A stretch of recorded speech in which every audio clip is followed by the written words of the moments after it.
Okay, we've got a 10-minute EMOM here. What? 10D3 bench press, 165. I'm going to do some pause bench today.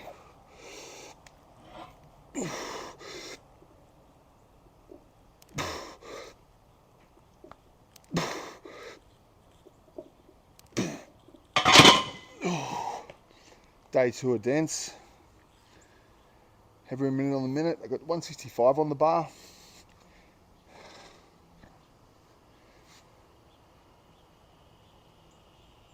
To 215 on the cycle last month.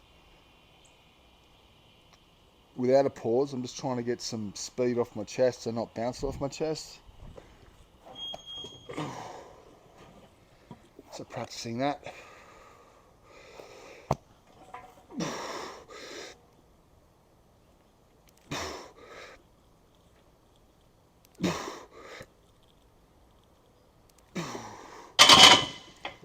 So the difference is I normally go accelerate onto my chest. So just trying to train that strength with not actually even resting the bar on my chest, just barely touching and then pausing there for a split second and driving back out. You'll notice I take a lock breath before taking the bar out of the rack, and then I'll take a resetting breath, down, up, and then reset my breath again for the 3 reps. Definitely a little bit of a different technique. Not bouncing it off your chest.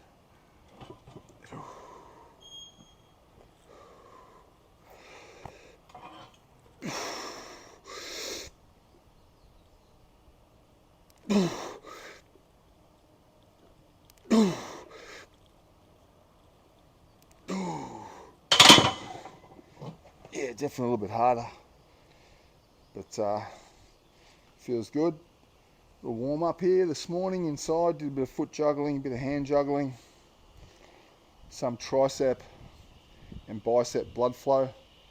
It's tricep into short range bicep, into wrist curls, into extensions. I like to get some blood flow in the forearms and the upper arms before doing any upper body work. I found it's been really good to do that before starting to warm up the actual bench. And then for legs, I do a specific lower body warm up. Okay.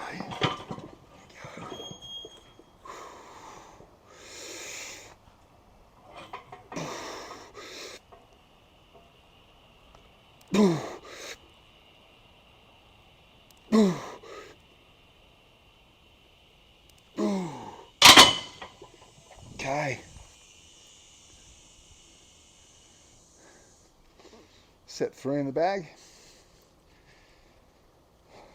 I like to put these plates up here just to elevate my feet a little bit, because I like to really connect with the ground a little bit more of forefoot. Because I'm not wearing shoes, it's good to have that. I want to have that pressure on the ground, so my glutes are turned on. I'm pushing into the ground, screwing my feet in the ground, and my shoulder blades are retracted back and down, so I have that foot, butt, upper back, head connection. I find that's a really good strong base for me.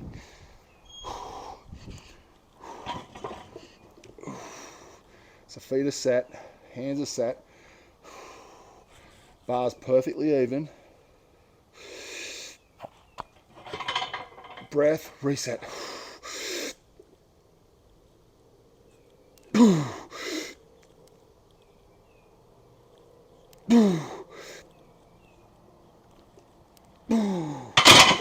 That was my best set there. Really focusing on that bar speed off my chest. Just pausing just off and punching as hard as I can, exploding up as hard as I can. And that bracing technique, where I take the breath before moving the load, is quite uncommon to me. Or it's not uncommon now, but over the course of 10, 12 years been involved in powerlifting over here in the States, and understanding that it's tension training and breathing training, and this is tension.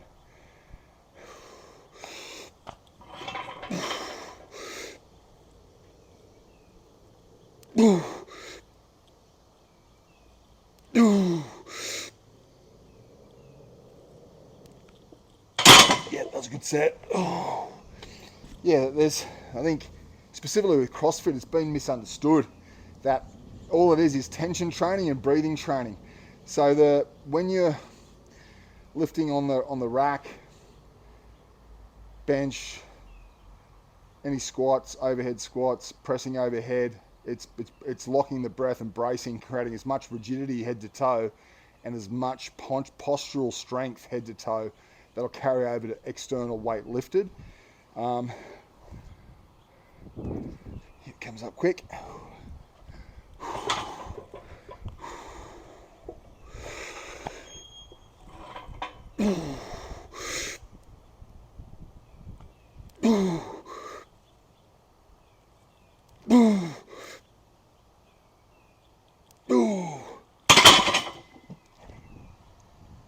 Which is completely different to when you're doing conditioning training or breathing training, where there is a rhythm of breath. And people talk about breathing in through your nose and running and whatnot when you're doing higher intensity work.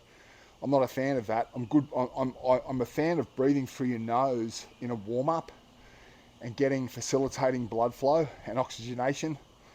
But I'm talking about conditioning training now, or sustained train, breathing is that like an open mouth. On this, there's no breathing whatsoever when you're moving the load. Here we go again.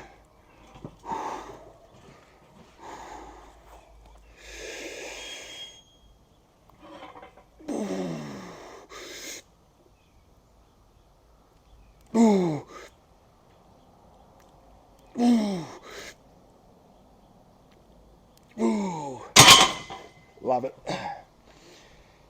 Yeah, so tension training and breathing training, and it's for another conversation, but the breathing training is something that I don't see taught often in gyms and CrossFit gyms around the world, is that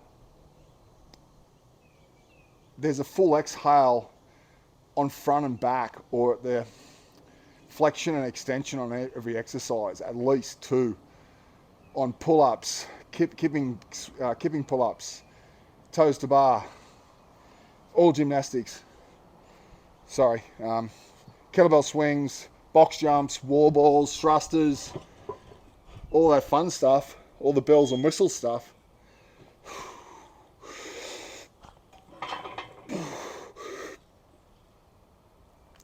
No pause there. Yep.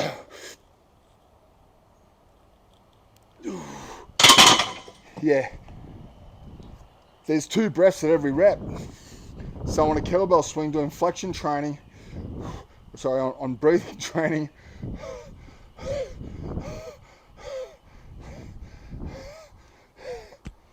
where people make the mistake in all of that conditioning training is that they tend to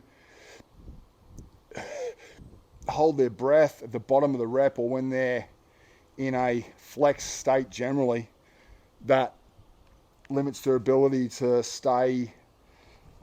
endure longer and prolong conditioning sets and reps.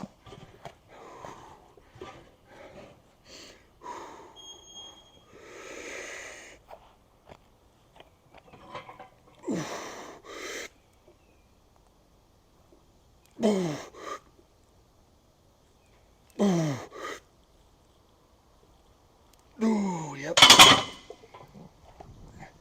Whereas doing any tension training, it's a little bit harder on the bench here. You'll notice I'll do this now with a diaphragmatic breath, but any sort of overhead work or squatting work, it's a lockdown press or lockdown squat. So it's an inhale, push your belly out, then draw in, then perform the lift.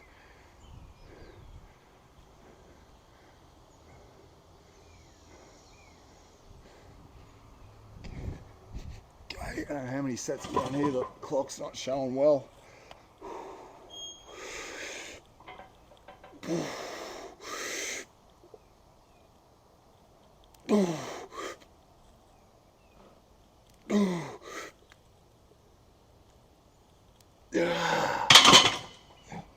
Love it. 6. Okay.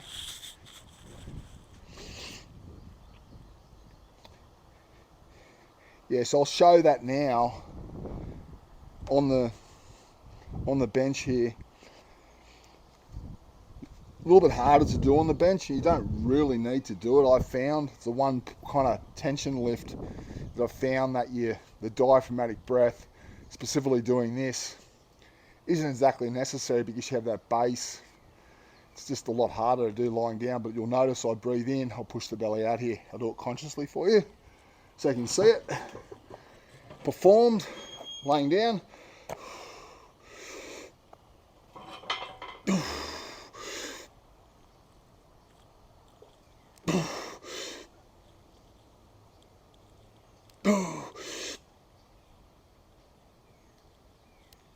Actually, I felt a lot stronger there. So not consciously doing it for the previous sets, I really noticed a distinct difference there when I did do the diaphragmatic breath, pushing the belly out and then drawing in, that my glutes turned on a lot better. And I just felt super strong head to toe. So I'm going to do that again. The clock's saying 6 sets. I must have done, I'm not sure. It's all good, I feel good. I'll do a couple extra. I think I've done about, 8 or 9, maybe 10.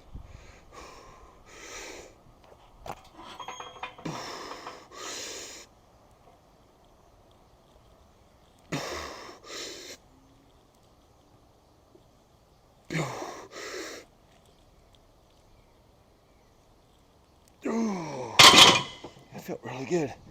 I'm not farting there as well if you're hearing a sound on the audio. It's my back flushing against the, rubbing against the bench.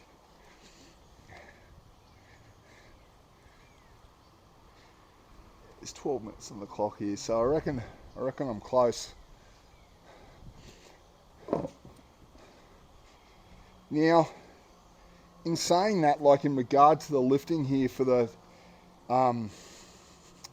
for these 10 sets, I'll finish my thought after this set.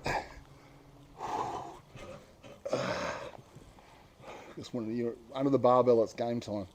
Prepare properly.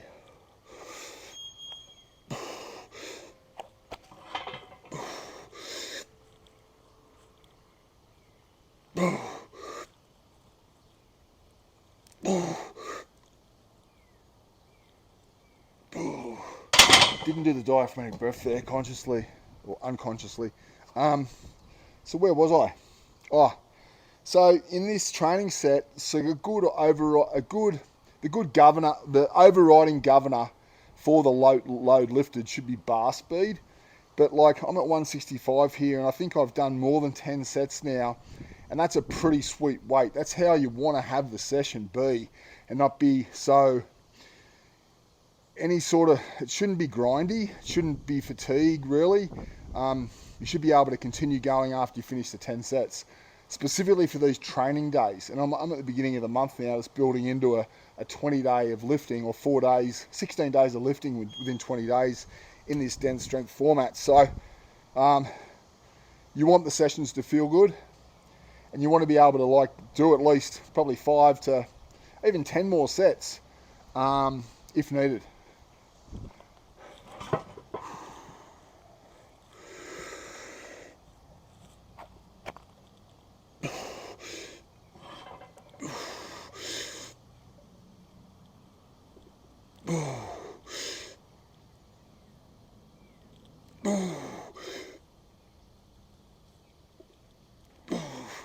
Yeah, I feel definitely stronger. I'm going to do one more set.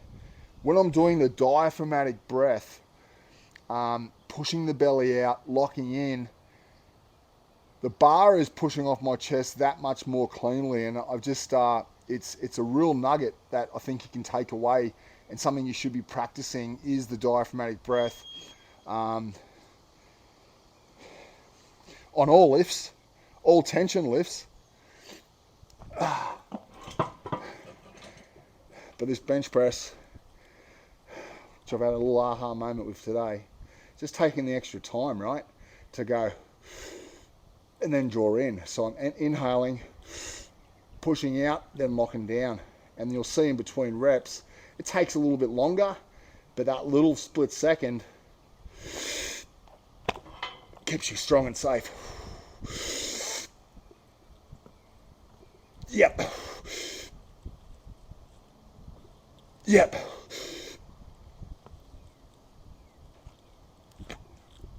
Yeah, that's a good session. Rock and roll. Tension bench press. 10D3. Same loading across. 165. Day 2. First session on the bench. Felt good. And it's important, again, just to know, you're not overshooting, and not to overshoot. And you may overshoot sometimes, but it's okay. If you do, you just live and learn next time and take note of what you lifted. But again, the overarching aim is bar speed on the concentric drive, control down. I did pause sets today, and I'm going to do pause sets throughout this month on all my sessions, and see where the ball lands when we do some testing in days 21 to 25. Happy days. Hopefully enjoy your Sunday. Accessory work to come. Enjoy.